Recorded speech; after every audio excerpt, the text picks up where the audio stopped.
চলতি মাসের রোববার বিয়ে পিড়িতে বসেছেন ছোট পর্দার জনপ্রিয় অভিনেতা জামিল হোসেন এবং অভিনেত্রী মুনমুন আহমেদ মুন। দুই পরিবারের সম্মতিতেই বিয়ে হয় তাদের।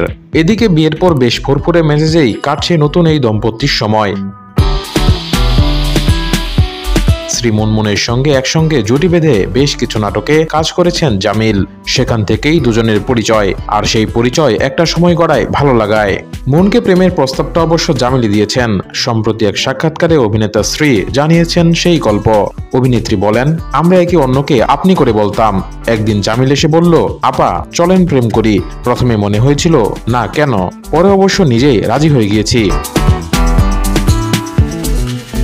জামিলকে পছন্দ করার কারণ হিসেবে মুনমুন বলেন, মিরাক্কেলে জামিলের অভিনয় দেখতাম, তখন থেকেই ভালো লাগা ছিল।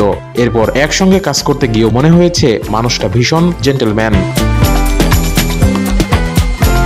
জামিলের স্ত্রী মুনমুন ছোট পর্দার অভিনেত্রী। মুনমুন বেসরকারি বিশ্ববিদ্যালয় স্টার্ন ইউনিভার্সিটি থেকে বিবিএ বিষয়ে স্নাতক সম্পন্ন করেছেন। ঢাকাতে বেড়ে ওঠা এই অভিনেত্রী 2017 সালে উচ্চশিক্ষার জন্য মালয়েশিয়াতে পাড়ি জমান, যেখানে তিনি মাহাসা ইউনিভার্সিটিতে পড়াশোনা করেন। বিজ্ঞাপন ও নাটকের বাইরে মুনমুন সিনেমাতেও কাজ করেছেন। তিনি কাগজ সিনেমাতে অভিনয় করেছেন।